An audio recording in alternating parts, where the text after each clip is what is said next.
ห้ามนอนหันหัวไปทางทิศตะวันตกอย่าให้ชีวิตมุ่งหน้าสู่ตะวันตกดินทั้งที่รุ่งอรุณยังมาไม่ถึงหากมีคนถามคุณว่าตอนนี้ชีวิตของคุณกำลังมุ่งหน้าไปในทิศทางใดคุณจะตอบว่าอย่างไรคะเราส่วนใหญ่มักจะตอบด้วยตำแหน่งหน้าที่การงานสถานะสังคมหรือเป้าหมายที่เราตั้งไว้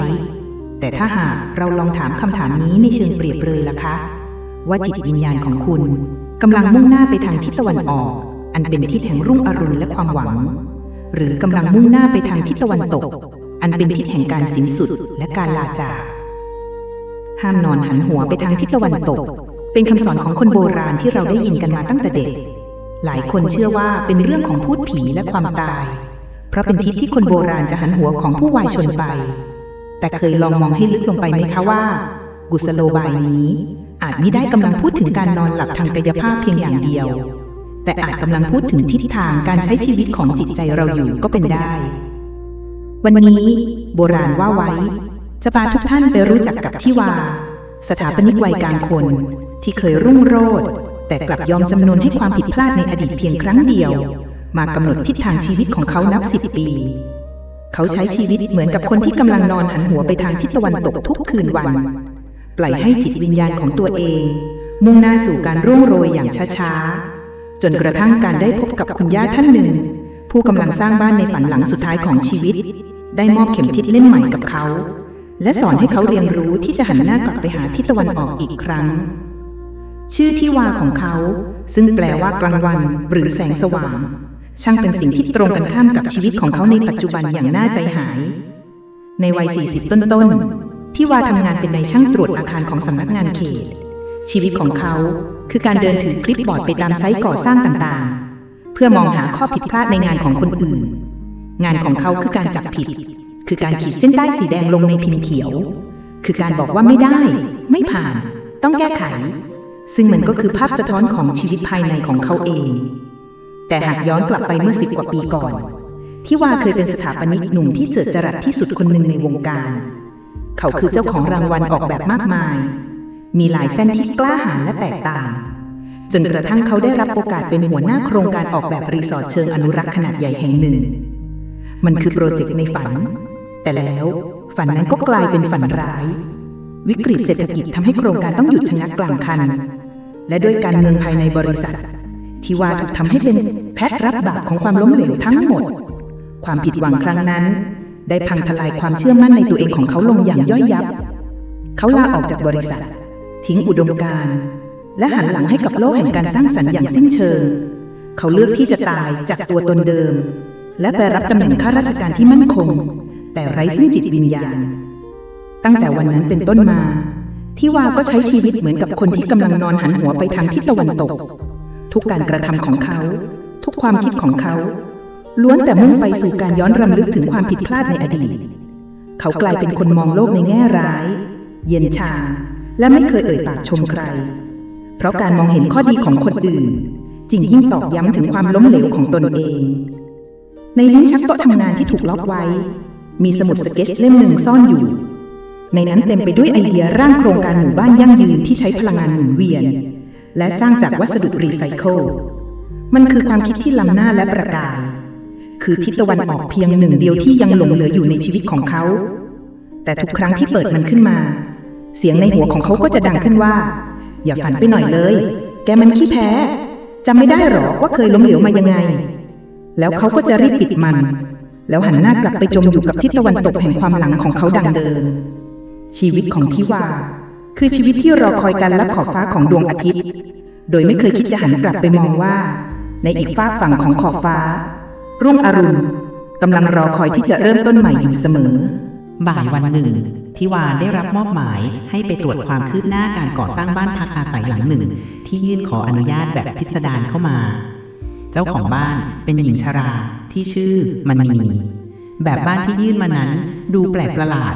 ใช้เสาจากไม้เก่ามีผนังบางส่วนที่ทำจากขวดแก้วและมีสวนสมุนไพรอยู่บนหลังคาทิวาถอนหายใจอย่างเหนื่อยหน่ายเตรียมปากกาแดงในมือไว้พร้อมที่จะขีดค่าความไม่สมบูรณ์แบบที่เขากำลังจะไปเจอ เมื่อไปถึงเขาก็ได้พบกับคุณย่ามณีหญิงชราวัย 80 ปีที่กำลังปีนป่ายนั่งร้านสั่งงานช่างอย่างกระฉับกระเฉงรอยยิ้มของท่านมีชีวิตชีวาแล้วแววตาก็ประกายราวกับเด็กสาวพลังงานที่แผ่ออกมาจากตัวท่านนั้นช่างขัดแย้งกับทัศนคติที่หม่นหมองของทิวาอย่างรุนแรงทิวาเริ่มการตรวจสอบไปตามหน้าที่ด้วยสายตาที่เย็นชาและจับผิดเขาเดินไปถึงบริเวณที่กำลังจะก่อสร้างเป็นห้องนอนใหญ่แล้วก็ต้องขมวดคิ้วด้วยความประหลาดใจการวางตำแหน่งของห้องนั้นขัดกับหลักการออกแบบพื้นฐานอย่างสิ้นเชิงมันทำให้เสียพื้นที่ใช้สอยไปโดยใช่เหตุและไม่ได้อยู่ในทิศที่รับลมที่ดีที่สุด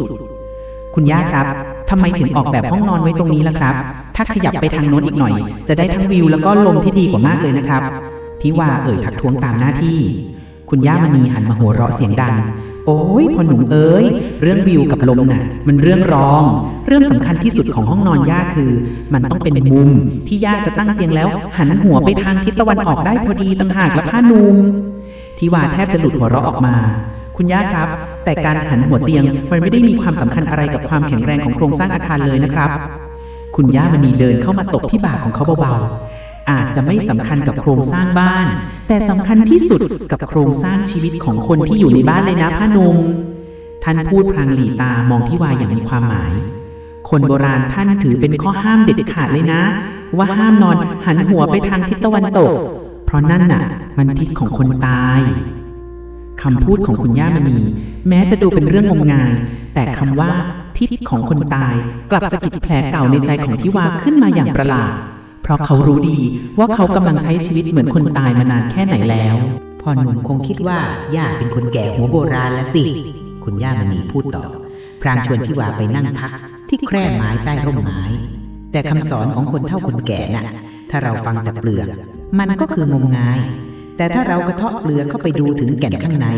เราจะเจอปัญญาซ่อนอยู่ทิศตะวันตกคือทิศที่พระอาทิตย์ตกดินมันคือสัญลักษณ์ของการสิ้นสุดการร่วงโรยและความตายเวลาคนเราสิ้นลมหายใจเขาก็จะหันหัวเราไปทางทิศตะวันตกเพื่อรอการเผาการนอนหันหัวไปทางทิศนั้นทุกคืนก็เหมือนการจำลองตัวเองเป็นคนตายเป็นการเอาพลังชีวิตของเราไปผูกไว้กับพลังงานของการจบสิ้นนานวันเข้าจิตใจมันก็จะห่อเหี่ยวตามไปด้วยในทางกลับกันทิศตะวันออกคือทิศที่พระอาทิตย์ขึ้นมันคือสัญลักษณ์ของการเริ่มต้นใหม่การเกิดความเจริญรุ่งเรืองและความหวังการนอนหันหัวไปทางทิศตะวันออกก็คือการเอาพลังชีวิตของเราไปผูกไว้กับพลังงานของรุ่งอรุณเวลาเราตื่นนอนเราก็จะตื่นขึ้นมาพร้อมกับแสงแรกของวันจิตใจมันก็จะมีกำลังวังชาที่จะสู้ต่อไปคุณย่ามณีหยิบใบมะขามเทศที่ร่วงอยู่ใกล้ๆขึ้นมาดิดเล่นคำสอนนี้มันไม่ได้หมายถึงแค่การนอนหลับจริงๆหรอกนะแต่มันหมายถึงทิศทางของจิตใจเราต่างหากว่าในแต่ละวันเราเลือกที่จะหันหัวใจของเราไปทางไหนไปทางทิศตะวันตกแห่งความหลังที่เจ็บปวดหรือไปทางทิศตะวันออกแห่งอนาคตที่ยังมาไม่ถึงแล้วคุณย่ามณีก็เริ่มเล่าเรื่องของพ่อของท่านให้ทิวาฟังพ่อของย่าน่ะท่านเคยเป็นพ่อค้าเรือฉลองที่เก่งกาจที่สุดในย่านนี้ท่านมีเรือสินค้าเป็น10 ลำท่านเป็นคนที่ไม่เคยกลัวอะไรมองไปข้างหน้าเสมอพ่อของย่าเป็นคนที่หันหัวใจไปทางทิศตะวันออกอยู่ตลอดเวลาทิวาหลับตาลงเขาจินตนาการเห็นภาพของท่าเรือเก่าแก่ที่คึกคักพ่อค้าและกุลีจอแจและชายร่างกำยำคนหนึ่งที่กำลังยืนสั่งการอยู่บนหัวเรือด้วยแววตาที่มุ่งมั่นจนกระทั่งวันหนึ่ง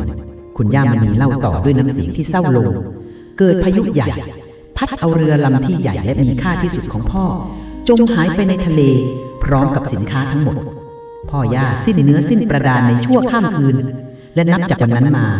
พ่อย่าก็ไม่เหมือนเดิมอีกต่อไปท่านขายเรือที่เหลือทั้งหมดแล้วมาเปิดโรงรับจำนำเล็กๆจากคนที่เคยสร้างสรรค์สิ่งใหม่กลายเป็นคนที่ใช้ชีวิตอยู่กับของเก่าที่คนอื่นทิ้งจากคนที่เคยมองไปข้างหน้าก็กลายเป็นคนที่พูดแต่เรื่องความสำเร็จในอดีตและความผิดพลาดเพียงครั้งเดียวนั้นท่านเปลี่ยนจากคนที่หันหน้าไปทางทิศตะวันออกมาเป็นคนที่นั่งจ้องมองแต่ทิศตะวันตกที่ดวงตะวันแห่งชีวิตของท่านได้ลับขอบฟ้าไปแล้วสุขภาพของท่านทรุดโทรมลงเรื่อยๆไม่ได้เจ็บป่วยด้วยโรคอะไรหนักหนาแต่เหมือนคนที่ไม่มีแรงจูงใจที่จะมีชีวิตต่อไปย่าจำได้ว่า เคยมีพระธุดงค์รูปหนึ่งมาปักกรดใกล้บ้านท่านมาที่บ้านแล้วก็ได้เห็นว่าพ่อย่านอนหันหัวไปทางทิศตะวันตกพระท่านไม่ได้พูดอะไรมากท่านพูดแค่ว่า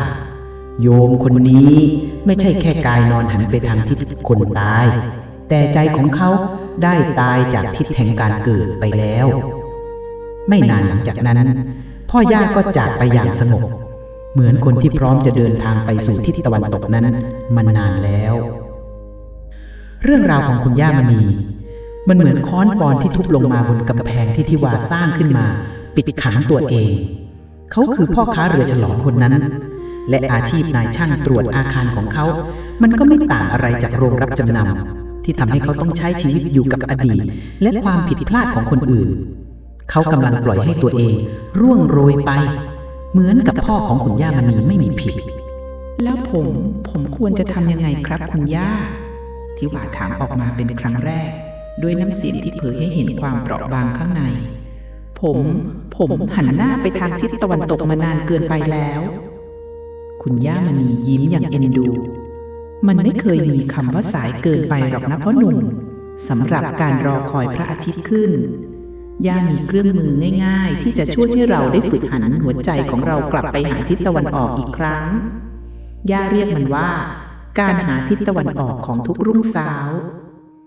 มันมี3ขั้นตอนง่ายๆ 1. จัดพิธีศพให้ทิศตะวันตกคนเราจะเริ่มต้นใหม่ไม่ได้นะถ้ายังไม่ได้ร่ำลาอดีตอย่างแท้จริงคืนนี้ย่าอยากให้พ่อหนุ่มเขียนทุกอย่างเกี่ยวกับความล้มเหลวครั้งนั้นลงในกระดาษความเจ็บปวดความโกรธความเสียใจเขียนมันออกมาให้หมดแล้วเอากระดาษแผ่นนั้นไปเผาทิ้งเสียเหมือนเป็นการจัดพิธีฌาปนกิจของตัวตนเก่าเมื่อมันกลายเป็นเท่าฐานแล้วก็จงปล่อยมันปลิวไปกับลมเป็นการประกาศกับตัวเองว่าเรื่องนี้ได้จบลงแล้ว 2. ทำพิธีรับอรุณให้ทิศตะวันออกตั้งแต่วันพรุ่งนี้เป็นต้นไปย่าอยากให้พ่อหนุ่มตื่นเช้าขึ้นอีกนิดและใช้เวลา15นาทีแรกของวันกับทิศตะวันออกของตัวเองซึ่งก็คือสมุดสเก็ตช์โครงการหมู่บ้านยั่งยืนของพ่อนั่นแหละก่อนจะทำอย่างอื่นก่อนจะจับมือถือจงอุทิศเวลาแรกของวันให้กับความฝันของตัวเองจะเป็นการร่างแบบเพิ่มสักเส้น2เส้นหรือแค่นั่งจินตนาการถึงมันเฉยๆก็ได้มันคือการหันหัวของเราไปหาทิศแห่งความหวังเป็นสิ่งแรกเพื่อให้พลังงานของทั้งวันมันถูกปรับทิศไปในทางนั้น 3. ใช้เข็มทิศระหว่างวันในแต่ละวันเวลาที่เราต้องตัดสินใจอะไรเล็กๆน้อยๆให้ลองถามตัวเองด้วยคำถามเข็มทิศว่าสิ่งที่ฉันกำลังจะทำนี้มันพาฉันไปทางทิศตะวันตกความเฉื่อยชาความกลัวการวิจารณ์หรือมันพาฉันไปทางทิศตะวันออกการเรียนรู้ความกล้าการสร้างสรรค์การถามแบบนี้บ่อยๆจะช่วยให้การตัดสินใจเล็กๆน้อยๆของเราในแต่ละวันค่อยๆพวงมาลัยชีวิตของเราให้หันกลับไปสู่ทิศตะวันออกได้เองคำแนะนำของคุณย่ามณีไม่ใช่แค่คำปลอบใจแต่มันคือแผนที่และคู่มือการเดินทางที่จะนำทางทิวาออกจากดินแดนแห่งตะวันตกดินที่เขาติดอยู่มานานนับ10 ปีทิวากลับออกจากไซต์ก่อสร้างของคุณย่ามณีในวันนั้นด้วยความรู้สึกที่สับสนปนเปกันไปหมดแต่ลึกๆแล้วเขารู้สึกเหมือนมีเมล็ดพันธุ์บางอย่างได้ถูกหยอดลงในผืนดินที่แห้งแล้งในใจของเขาคืนนั้นเขาทำตามที่คุณย่าบอกเขานั่งลงเขียนทุกอย่างเกี่ยวกับความล้มเหลวในอดีตเขาเขียนไปร้องไห้ไปเป็นการร้องไห้ครั้งแรกในรอบหลายปีแล้วเขาก็นำกระดาษเหล่านั้นไปเผาที่ระเบียงหลังห้องเขามองดูมันมอดไหม้จนกลายเป็นเท่าสีดำและเป่าให้มันลอยหายไปในความมืดเขารู้สึกเบาอย่างที่ไม่เคยรู้สึกมาก่อน5:30ของเช้าวันรุ่งขึ้นเขาตื่นนอนแล้วทำในสิ่งที่เขาไม่กล้าทำมานานเขาหยิบสมุดสเก็ตเล่มนั้นออกมาแล้วลงมือหาทิศตะวันออกของเขาเป็นเวลา15 นาทีเขารู้สึกเหมือนได้กลับไปเป็นทิวาคนเดิมอีกครั้งคนที่มีไฟฝันและประกายในแววตาการเปลี่ยนแปลงเกิดขึ้นอย่างช้าๆแต่ชัดเจนในที่ทำงานแทนที่เขาจะขีดค่าข้อผิดพลาดในแบบของสถาปนิกจบใหม่เขากลับเรียกเด็กคนนั้นมา แล้วใช้คำถามเข็มทิศกับตัวเองก่อนจะลงมือสเก็ตช์ทางแก้ที่สร้างสรรค์กว่าให้ดูเป็นตัวอย่างการกระทำทิศตะวันออกเพื่อนร่วมงานต่างประหลาดใจกับการเปลี่ยนแปลงของเขาหลายเดือนผ่านไปบ้านของคุณหยามณีก็สร้างเสร็จสมบูรณ์ที่วาเป็นคนไปตรวจรับงานครั้งสุดท้ายด้วยตัวเองบ้านหลังนั้นสวยงามและเปี่ยมด้วยจิตวิญญาณมันคืออนุสาวรีย์ของคนที่ไม่เคยยอมแพ้ต่อการไล่ตามความฝันไม่ว่าอายุจะมากเท่าไหร่ก็ตามในวันที่เขามอบใบอนุญาตให้คุณหยามองหน้าเขาแล้วยิ้มตอนนี้หน้าตาของพ่อหนุ่มดูเหมือนคนที่นอนหันหัวไปทางทิศตะวันออกแล้วนะบทสรุปของเรื่องราวไม่ได้จบลงที่วาลาออกจากงานในทันทีแต่มันจบลงที่เย็นวันหนึ่งเขากำลังนั่งอยู่ที่โต๊ะทำงานแล้วลงมือกรอกใบสมัครเพื่อส่งโครงการหมู่บ้านยั่งยืนของเขาเข้าประกวดในเวทีระดับนานาชาติเขาได้หันหัวเรือชีวิตของเขากลับไปสู่ทิศตะวันออกได้อย่างสมบูรณ์แล้วเขาอาจจะไปไม่ถึงฝั่งฝันหรืออาจจะต้องเจอพายุอีกหลายลูกแต่เขาก็รู้ดีว่าการได้ล่องเรือไปในทิศทางของพระอาทิตย์ขึ้นมันย่อมดีกว่าการจอดเรือทิ้งไว้ให้ผุพังในอ่าวแห่งตะวันดินอย่างแน่นอนห้ามนอนหันหัวไปทางทิศตะวันตกคำสอนบทนี้กำลังเชิญให้เราสำรวจทิศทางการใช้ชีวิตของตัวเราเองเราไม่สามารถเปลี่ยนแปลงอดีตที่เปรียบเสมือนดวงตะวันที่ลับขอบฟ้าไปแล้วได้แต่เราทุกคนมีสิทธิ์ที่จะเลือกเสมอว่าจะจมอยู่กับความมืดของเมื่อวานหรือจะเตรียมตัวต้อนรับแสงอรุณของวันใหม่เรื่องราวของทิวาสอนให้เรารู้ว่าไม่ว่าเราจะเคยล้มเหลวหรือผิดหวังมันหนักหนาแค่ไหนเราก็สามารถจัดพิธีศพให้กับมันแล้วเริ่มต้นทำพิธีรับอรุณให้กับความฝันของเราได้เสมอทุกเช้าคือโอกาสในการตั้งเข็มทิศชีวิตของเราใหม่ลองถามตัวเองในคืนนี้นะคะว่าหัวใจของคุณกำลังหันไปในทิศทางไหนคุณกำลังปล่อยให้ตัวเองนอนจมอยู่ในความเสียใจของเมื่อวานหรือคุณพร้อมแล้วที่จะลุกขึ้นมาต้อนรับแสงตะวันแห่งความหวังของวันพรุ่งนี้จงให้เกียรติทิศตะวันตกด้วยการเรียนรู้จากมันแต่จงใช้ทั้งชีวิตเพื่อมุ่งหน้าไปสู่ทิศตะวันออกทิศทางแห่งการเริ่มต้นใหม่ที่ไม่มีวันสิ้นสุดสำหรับวันนี้โบราณว่าไว้ต้องขอลาไปก่อนถ้าคุณชอบอย่าลืมกดไลค์กดแชร์แบ่งปันเรื่องราวให้กับคนที่คุณรักเพื่อส่งต่อปัญญานำทางชีวิตสวัสดีค่ะ